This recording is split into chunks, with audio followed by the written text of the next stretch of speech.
जय हिंद सभी दोस्तों को। आज हम पढ़ेंगे भारत में राष्ट्रवाद का उदय एवं विकास। कक्षा 8 की बुक है हमारा इतिहास नागरिक जीवन। पाठ आपका है 8। ठीक है दोस्तों, पढ़ते हैं हमारा इतिहास और नागरिक जीवन का चैप्टर भारत में राष्ट्रवाद का उदय एवं विकास। आइए पढ़ते हैं दोस्तों।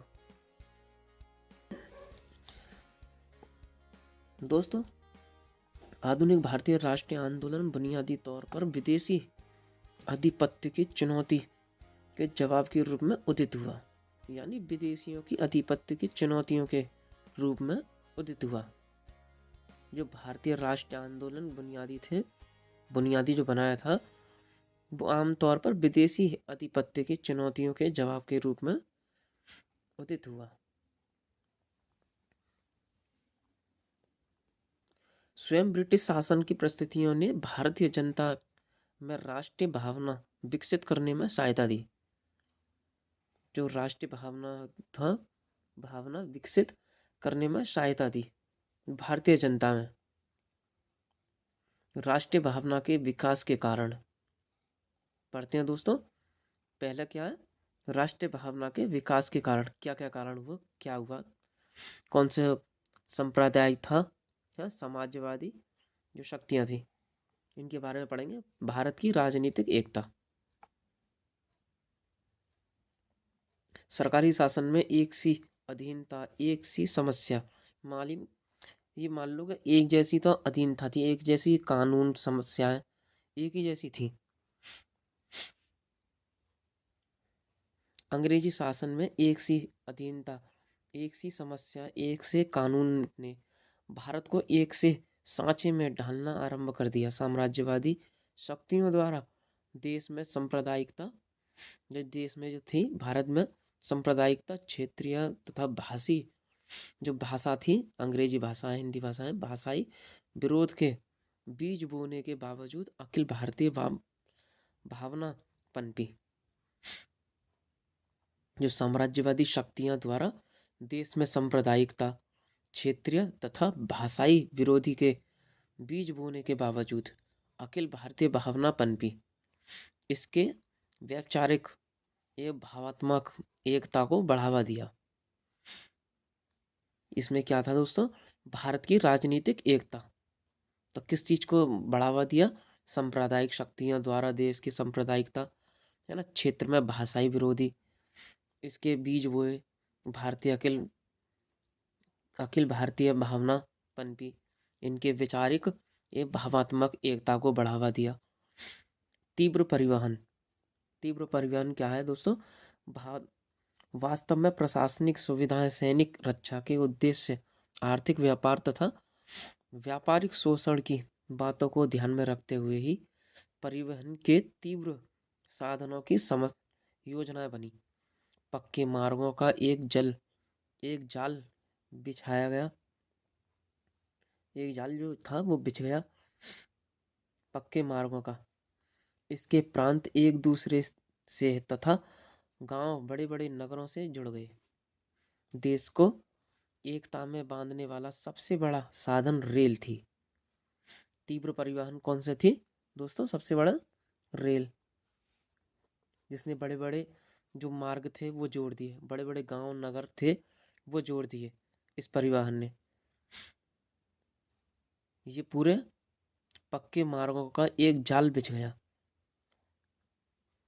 डाक तथा संचार व्यवस्था, डाक व्यवस्था भी थी दोस्तों। डाक व्यवस्था पढ़ेंगे। ये थी सन 1850 के उपरांत आरंभ हुई आधुनिक डाक से व्यवस्था तथा बिजली के तारों ने देश को एक करने में सहायता दी। 1850 ईस्वी में याद रखेंगे दोस्तों तारीख। सन 1850 के उपरांत आरंभ हुई आधुनिक डाक व्यवस्था तथा बिजली के तारों ने देश को एक करने में सहायता दी। बिजली गांव गांव पहुंची थी। और ये डाक सेवा जब से चली थी तो लोगों के पास आने जाने का, उनकी खुशखबरी लेने का, हालचाल का, वो सब नज़रिया चेंज हो गया। अंतर्देशीय पत्र याद रखेंगे। अंतर्देशीय पत्र समाचार पत्रों तथा पार्सलों को कम दर में भेजने की व्यवस्था ने देश में सामाजिक, शैक्षणिक, बौद्धिक तथा राजनीतिक जीवन में एक परिवर्तन ला दिया। डाकखानों के द्वारा राष्ट्रीय साहित्य पूरे देश में भेजा जा सकता था। सामाजिक, शैक्षिक है ना, शैक्षणिक, बौद्धिक तथा राजनीतिक जीवन में एक परिवर्तन ला दिया। किसने दोस्तों? जैसे समाचार पत्र हैं, हमारे अंतर्राष्ट्रीय पत्र हैं, अंतर्देशीय पत्र हैं और पार्सल हैं। इन्होंने क्या किया? काफ़ी व्यवस्था, ऐसी व्यवस्था बना दी कि लोग वह बहुत जल्दी तरक्की करें इस चीज़ से। राजनीतिक जीवन में एक परिवर्तन ला दिया। डाकखानों के द्वारा राष्ट्रीय साहित्य में पूरे देश में भेजा जा सकता था। इस डाकखाने से ये पत्र को किसी भी अपने भारत में कहीं पे भी किसी भी कोने पर भेजा जा सकता था। उनके नाम पते पर, उनका नाम, पता, पिन नंबर, डाकखाने का या उस शहर का पिन नंबर कौन सा है,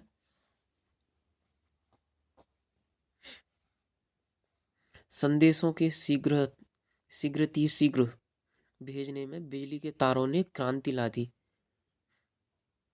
यानी पहले क्या थे?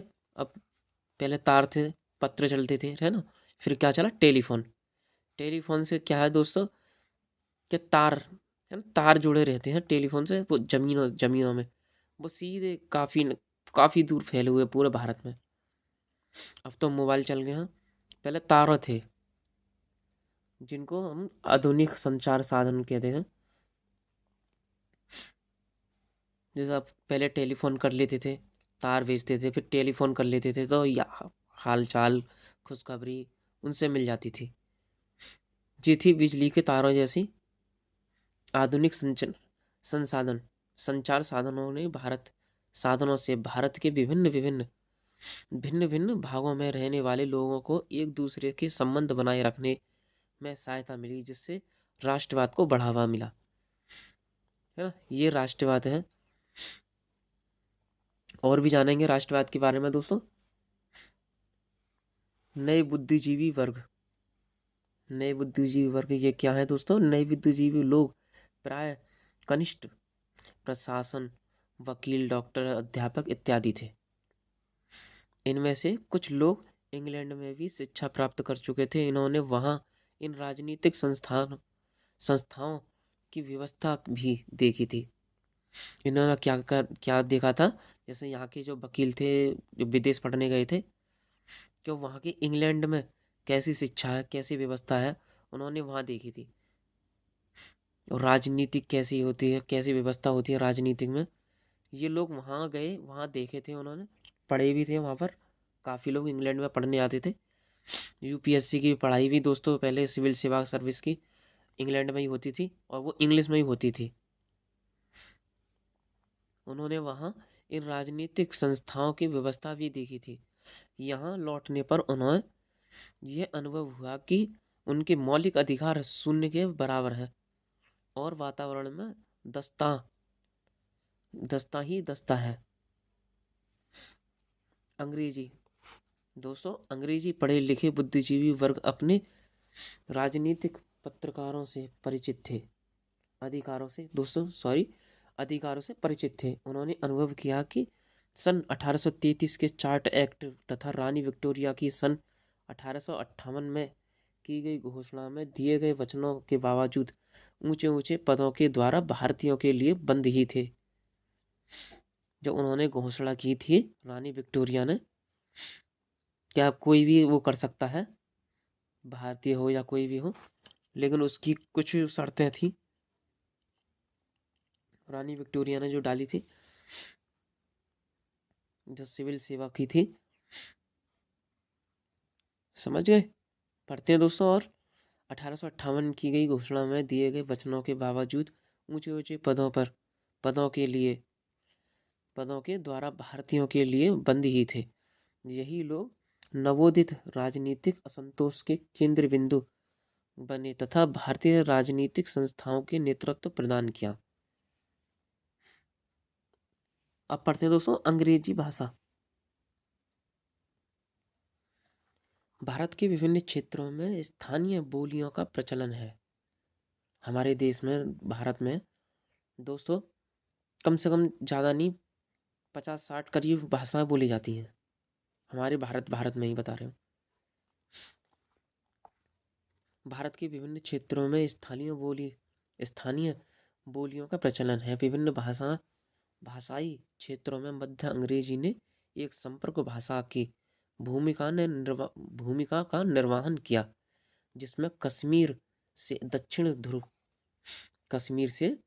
ध्रुव तक सभी क्षेत्रों के निवासी अपनी बात एक मंच पर रख सकें। भारत समाचार पत्र एवं साहित्य की भूमिका पढ़ते हैं दोस्तों। भारत में राष्ट्रीय भावना की विकास में भारतीय समाचार पत्रों एवं साहित्य की महत्वपूर्ण भूमिका रही। इसमें इनके द्वारा भारतीयों ने देशभक्ति की भावना का, आधुनिक आर्थिक, सामाजिक एवं राजनीतिक विचारों का प्रचार किया तथा एक अखिल भारतीय चेतना जगाई। इन राष्ट्रवादी समाचार पत्रों में संवाद, कौमुदी, सोम प्रकाश, बंगदूत, केसरी हिंदू एवं अमृत बाजार पत्रिका आदि प्रमुख हैं।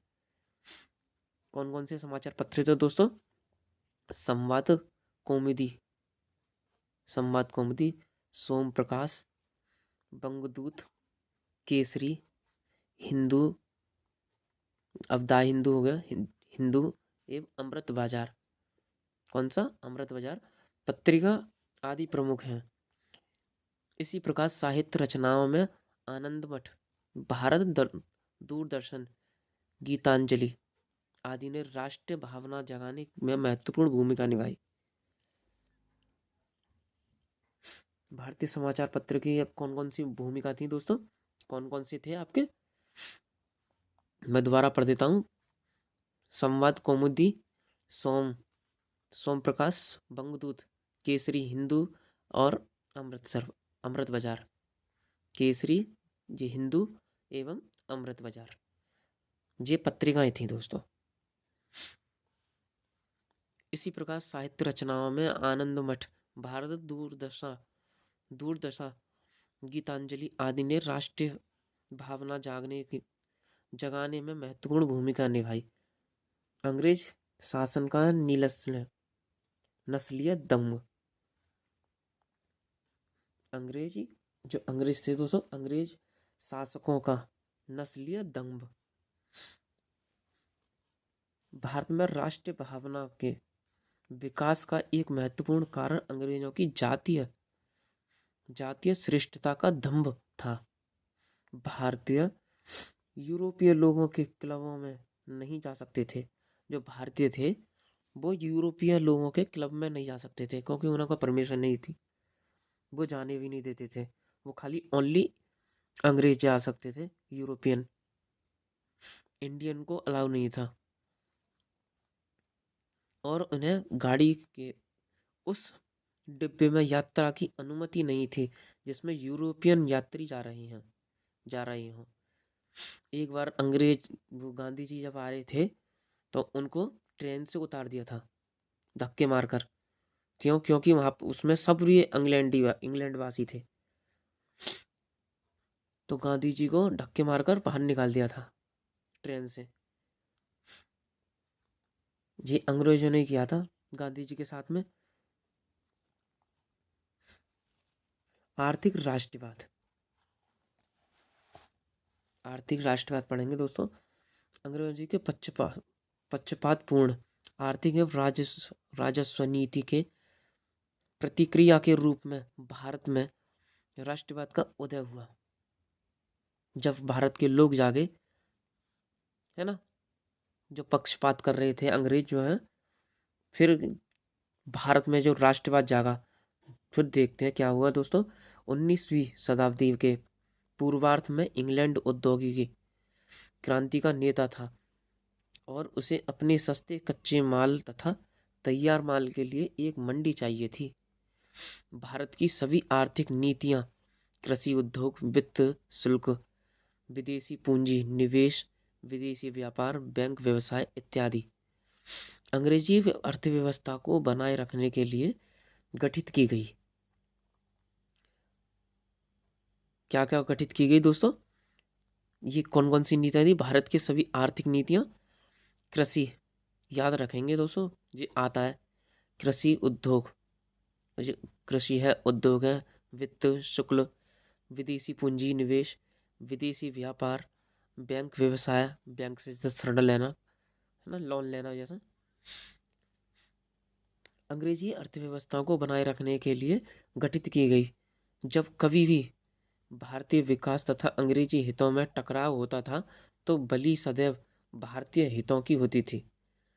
इस व्यवस्था का दादा भाई नौरोजी ने अपनी पुस्तक the poverty and un British rule in India में धन निष्कासन के सिद्धांत, the theory of India, theory the theory of drain drain के रूप में उल्लेख किया है। द थ्योरी ऑफ ड्रेन के रूप में उल्लेख किया है। ये थी दोस्तों क्या? आर्थिक राष्ट्रवाद। क्योंकि इसमें बलि का बकरा कौन चढ़ता था सबसे ज्यादा? खाली भारतीय। अब पढ़ते हैं दोस्तों, सन 1885 में भारतीय राष्ट्रीय कांग्रेस की स्थापना। भारतीय राष्ट्रीय कांग्रेस की स्थापना कब हुई थी? ये पढ़ते हैं।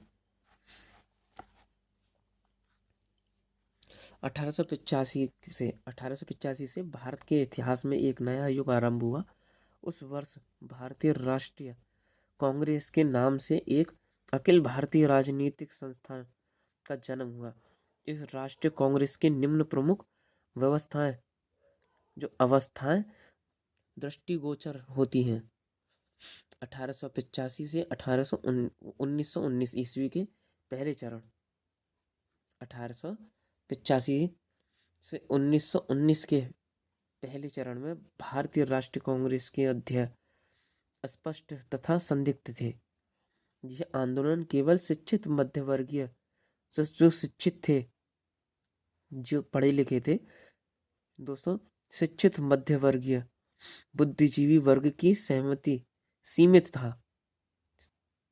बुद्धिजीवी के वर्ग तक ही सीमित था, जो पाश्चात्य उदारवादी और अतिवादी विचारधारा से प्रेरणा लेता था। अब है दोस्तों आपका 1919 और 1947 तक। अग्रिम चरण में कांग्रेस ने पूर्ण स्वराज की प्राप्ति के लिए महात्मा गांधी के नेतृत्व में एक विशेष राष्ट्र भारतीय ढंग संहिता असहिंसात्मक असहयोग अपनाकर आंदोलन किया। कौन सा है दोस्तों? अहिंसात्मक असहयोग अपनाकर आंदोलन किया।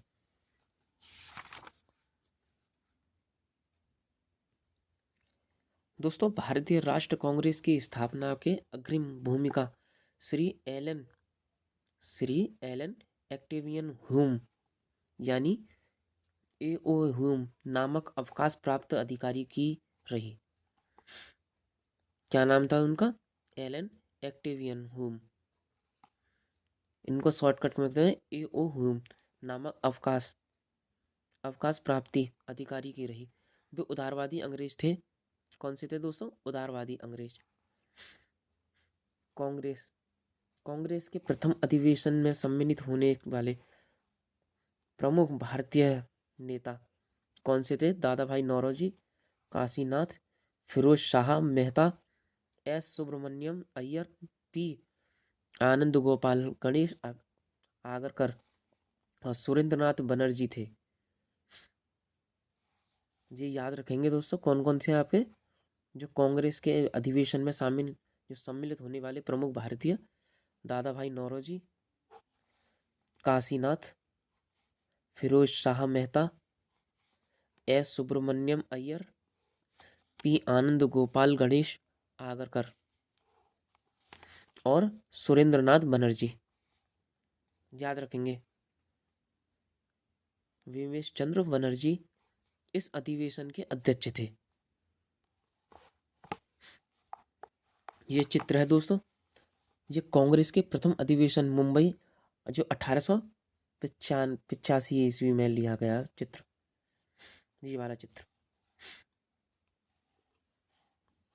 और पढ़ते हैं दोस्तों, कांग्रेस के प्रथम अधिवेशन में घोषित उद्देश्य, कौन कौन से उद्देश्य थे जो घोषित किए गए थे अधिवेशन में, कांग्रेस के प्रथम अधिवेशन में। पहला है दोस्तों आपका, देश के विभिन्न भागों के राजनीतिक एवं सामाजिक नेताओं को एकजुट करना, भारत में राष्ट्रीय एकता की भावना विकसित करना, राजनीतिक और सार्वजनिक प्रश्नों तथा उनके विचारों को अभिव्यक्त करना। कांग्रेस के अधिवेशन में देश के हर वर्ग के लोगों की समस्याओं पर चर्चा होती थी। कांग्रेस के अधिवेशन में देश के हर वर्ग के लोगों की समस्याओं पर चर्चा होती थी। सरकारी नीतियों की आलोचना भी होती थी। सरकार को कैसी नीतियां अपनानी चाहिए, इसके बारे में प्रस्ताव किए जाते थे। कांग्रेस को दो विचारधाराएं दोस्तों कौन कौन सी थी, दो विचारधारा, एक नरम दल एक गरम दल। पहले हम नरम दल के बारे में बात करते हैं, कौन कौन इसमें शामिल था नरम दल में। दोस्तों उमेश सर स्टडी क्लास में जो मैं आपको ये पढ़ा रहा हूँ वो हमारा इतिहास और नागरिक जीवन पार्ट 8 का है और क्लास 8 है, ठीक है, क्लास 8 भी है। आइए पढ़ते हैं दोस्तों, पहले पढ़ते हैं नरम दल। कांग्रेस के वे नेता जो शांतिपूर्ण, मतलब नरम नेता नॉर्मल है, शांतिपूर्ण तथा वैधानिक ढंग से देश की आवश्यकताओं को पूरा करना चाहते थे, उदारवादी कहलाए। कौन सा कहलाए? उदारवादी कहलाए। उनका विश्वास था कि अगर जनमत को उभारा जाए और प्रार्थना पत्रों, सभाओं दोस्तों, प्रस्तावों और भाषणों के द्वारा जनता की मांगों को शासन तक पहुंचाया जाए तो वे धीरे धीरे एक एक करके हमारी मांगों को पूरा कर देंगे। ऐसे नेताओं में कौन कौन थे? दादा भाई नौरोजी, गोपाल कृष्ण गोखले, मदन मोहन मालवीय, सच्चिदानंद सिंह आदि, मतलब और भी थे, प्रमुख थे। ये क्या थे दोस्तों? नरम दल के नेता। अब आते हैं दोस्तों गरम दल के नेता कौन कौन थे। 19वीं सदी के अंतिम वर्षों में राष्ट्रीय आंदोलन में एक नई विचारधारा का उदय हुआ। बाल गंगाधर तिलक, लाला लाजपत राय और बिपिन चंद्र पाल गरम विचारधारा के थे। उनका मानना था कि अंग्रेज सरकार से केवल अनुनय विनय करके, मतलब बातचीत करके, है ना, अनुनय विनय करके भारतीय अपने अधिकारों को नहीं प्राप्त कर सकते हैं। अगर कोई बातचीत करता है तो वो जी कह रहे थे कि इन चीज़ों से कोई हल नहीं निकलेगा, क्योंकि ये गरम दल के थे। इनका तो एक ही मत था दोस्तों, पढ़ते हैं उनका क्या मत था। इनकी मान्यता थी कि वे उग्र विरोध के बिना, मालिक कर रहा विरोध, है ना, उग्र विरोध के बिना हमारी मांगे पूरी नहीं करेंगे। लोकमान्य तिलक ने, इन्होंने कौन कौन सा नारा दिया? स्वराज हमारा जन्मसिद्ध अधिकार है, इसे हम लेकर रहेंगे। इन्होंने ये नारा दिया, है ना, नारा देकर जनता में देश प्रेम की भावना भर दी। फिर एक हुए कौन? बंकिम चंद्र चटर्जी। इन्होंने क्या कहा था? वंदे मातरम, है ना। इनका ये था, भारतीयों में मातृभूमि की देश प्रेम की भावना जगाई बंकिम चंद्र चटर्जी जी ने, वंदे मातरम कहकर भारतवासियों में मातृभूमि के प्रति देश प्रेम की भावना जगाई। और लोकमान्य तिलक ने क्या कहा था दोस्तों? स्वराज हमारा जन्मसिद्ध अधिकार है, इसे हम लेकर रहेंगे।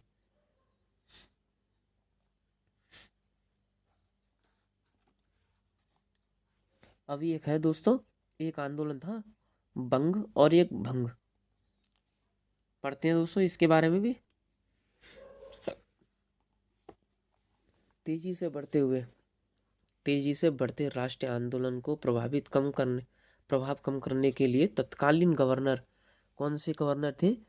General Lord Curzon. ये एक कैसा था दोस्तों, इसने जो बंगाल को दो हिस्सों में बांट दिया, एक पूर्वी एक पश्चिमी। एक मतलब हिंदू और मुस्लिम, इन दोनों के बीच में इन्होंने भेदभाव काफी किया। इन्होंने हिंदू मुस्लिम को अलग किया और इन्होंने ही हिंदू मुस्लिम के प्रति वो कराई, विवाद कराया था।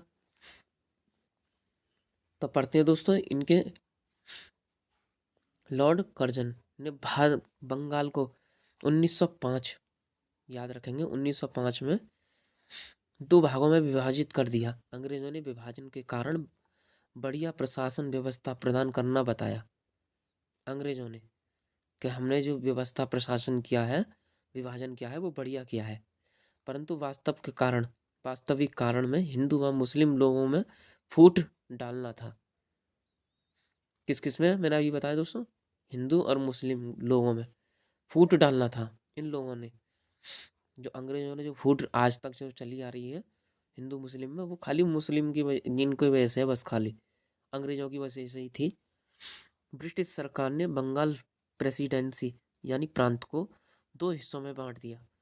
एक पश्चिम बंगाल जिसमें हिंदू आर्थिक अधिक थे, और दूसरा पूर्वी बंगाल जिसमें मुसलमान अधिक थे। विभाजन के कारण सारे बंगाल में रोष की लहर दौड़ गई। विभिन्न स्थानों पर सभाएं व आंदोलन किए गए। नरम दल और गरम दल के नेताओं ने मिलकर इस आंदोलन को नेतृत्व दिया। इसी बीच 1906 ईस्वी में भारतीय मुस्लिम लीग की स्थापना हुई। एक कमेटी बनी थी, भारतीय मुस्लिम लीग की स्थापना हुई। बहिष्कार और स्वदेशी आंदोलन। बंग भंग का विरोध करने के लिए भारतीयों ने अंग्रेजों से प्रार्थना करने की बजाय अपने बल पर स्वराज्य हासिल करने की भावना से दो तरह के कार्यक्रम बनाए। नंबर 1 है दोस्तों, बड़ी मात्रा में अंग्रेजी कपड़े, शक्कर आदि माल का बहिष्कार। इनको लेना बंद कर दिया। इनके शक्कर वक्कर थे, इनके कपड़े थे, अंग्रेजी के थे, और इनका माल जो था, जो बाहर से आता था, वो लेना बंद कर दिया भारतीयों ने। और दूसरा है दोस्तों आपका, दूसरा है स्वदेशी, यानी अपने देशों के लोगों द्वारा बनाई चीजों का ही उपयोग। जो खाली स्वदेशी थी, जो अपने ही हमारे भारत में कोई सी भी चीज बननी है उसका उपयोग करना, उसी को ही लेना, अपने भारतीय लोगों से लेना, अपने भारतीय की चीज लेना। भारतीयों में स्वदेशी का विचार पनपने लगा। वे कहते हम अपने उद्योग लगाएंगे, अपने स्कूल कॉलेज खोलेंगे, गांव के लोगों के बीच काम करके उनकी समस्याएं दूर करेंगे, अपनी अपनी पंचायत व कचहरी चलाएंगे। हम अपने विकास के लिए अंग्रेजों पर निर्भर नहीं रहेंगे और अपनी आत्मशक्ति बढ़ाएंगे। ये भारतीयों ने किया था दोस्तों, यानी अपनी स्वदेशी चीज अपनाएंगे, अपनी ही पंचायत, अपने ही स्कूल में अपने बच्चों को पढ़ाएंगे, अपने ही स्कूल खोलेंगे और उनके बीच जाकर समस्याएं सुनेंगे, समस्याएं सुलझाएंगे, अपनी खुद की पंचायत व कचहरी चलाएंगे और अपनी आत्मशक्ति, आत्मनिर्भर रहेंगे। दोस्तों कौन कौन से क्रांतिकारी आंदोलन थे? क्रांतिकारी आंदोलन पढ़ेंगे। ब्रिटिश शासन द्वारा राष्ट्रीय आंदोलन के क्रूर दमन के कारण कुछ देशभक्तों ने स्वतंत्रता प्राप्ति के लिए सशस्त्र क्रांति का मार्ग अपनाया। क्रांतिकारी शीघ्र परिणाम के इच्छुक थे। बंगाल, पंजाब और हरियाणा, महाराष्ट्र में क्रांतिकारी आंदोलन ने गति प्राप्त कर ली, मतलब तेजी से। इनका विश्वास था कि क्रांति से ही देश को आजाद कराया जा सकता है। क्रांतिकारियों ने बंगाल में अनुशीलन याद रखेंगे, अनुशीलन समिति की स्थापना की। खुदीराम बोस, प्रफुल्ल चाकी और अरविंद घोष प्रमुख क्रांतिकारी थे। ये 3 क्रांतिकारी याद रखेंगे। और खुदीराम बोस, प्रफुल्ल चाकी और अरविंद घोष प्रमुख क्रांतिकारी थे। राष्ट्रवाद महाराष्ट्र के चापेकर भाइयों की भी इस प्रकार के आंदोलन में महत्वपूर्ण भूमिका थी। इन आंदोलन को व्यापक बनाने के लिए क्रांतिकारी समाचार पत्रों का प्रकाशन भी शुरू किया गया। बंगाल में संध्या और युगांतर तथा महाराष्ट्र का काल प्रमुख समाचार पत्र थे। महाराष्ट्र का कौन सा था? काल समाचार पत्र प्रमुख थे। ये अरविंद घोष हैं, ठीक है, ये क्रांतिकारी थे। अब पढ़ते हैं दोस्तों मार्ले मिंटो सुधार 1909।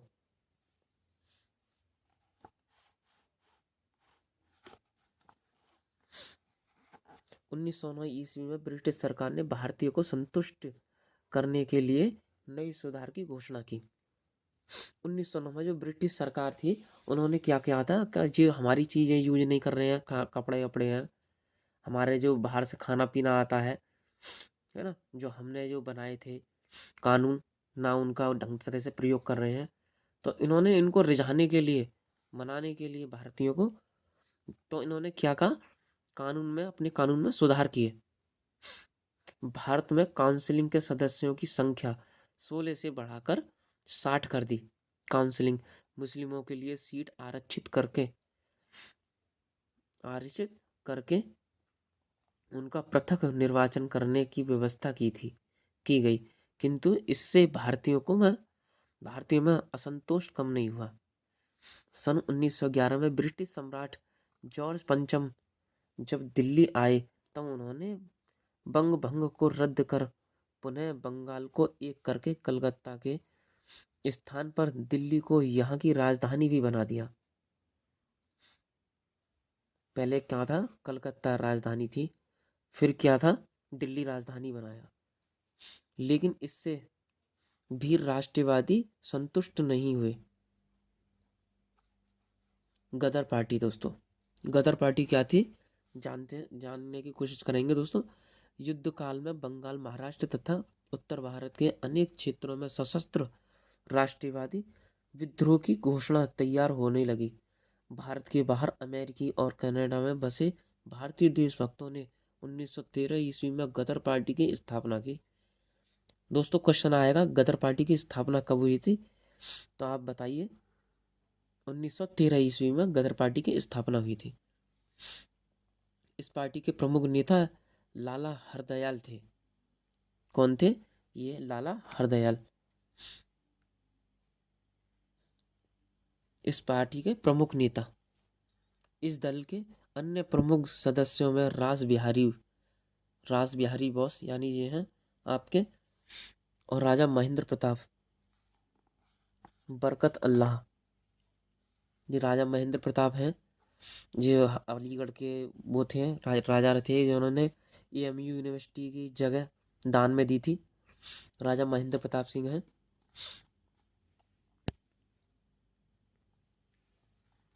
बरकत अल्लाह, उबैद उल्लाह सिद्दी, जी पढ़ेंगे दोस्तों आपका।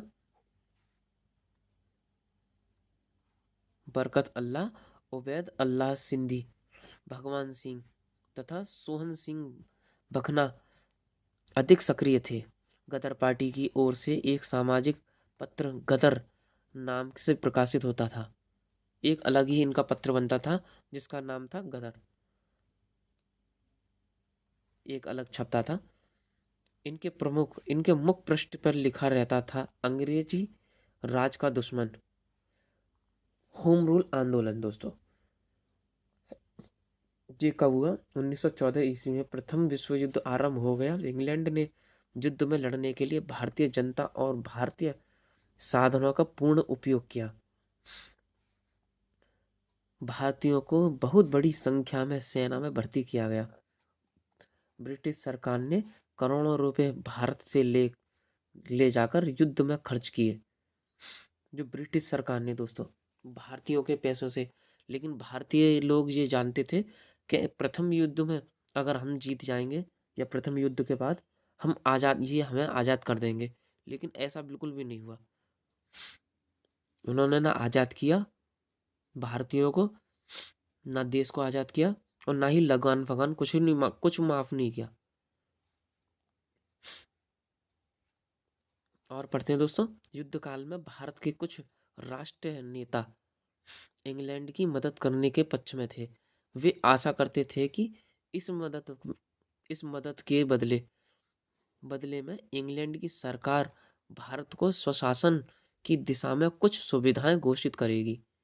कुछ भारतीय नेता युद्ध के दौरान इंग्लैंड पर दबाव डालना चाहते थे, जिससे स्वशासन के विषय में जल्दी घोषणा कर दी जाए। ब्रिटिश सरकार ने युद्ध बंद होने के बाद कांग्रेस की मांगों को पूरा करने का आश्वासन दिया। इसी आधार पर भारतीयों ने विश्व युद्ध में ब्रिटिश सरकार की सहायता भी की थी। किंतु युद्ध की समाप्ति के बाद अंग्रेज अपने वादे से मुकर गए। मैंने अभी क्या बताया आपको कि जो वादा किया था इन लोगों ने कि हम उनको हर चीज से आजाद कर देंगे, लेकिन ऐसा कुछ नहीं हुआ। ना उन्हें लगान माफ किया, ना देश भारतीयों को आजाद किया, कुछ नहीं किया। वो अपनी बातों से मुकर गए। और 1916 ईस्वी आते आते कांग्रेसों के दोनों नरम और गर्म दलों और दूसरी ओर कांग्रेस कांग्रेस एवं मुस्लिम लीग में समझौता हो गया। इसी समय श्रीमती एनी बेसेंट एवं लोकमान्य बाल गंगाधर तिलक ने होम रूल आंदोलन प्रारंभ किया। कौन सा किया था? बाल गंगाधर तिलक ने होम रूल आंदोलन प्रारंभ किया था दोस्तों। होम रूल आंदोलन क्या होता है आपका? ब्रिटिश साम्राज्य के अधीन रहते हुए संवैधानिक तरीकों से स्वशासन प्राप्ति के लिए चलाए जाने वाला आंदोलन होम रूल आंदोलन कहलाता है, जो आधिपत्य किसी के द्वारा किए जाने वाला शासन है। दोस्तों, भारत में राष्ट्रवाद का उदय विकास, आज का पार्ट यहीं तक था। दोस्तों, मिलते हैं नेक्स्ट वीडियो में। जय हिंद।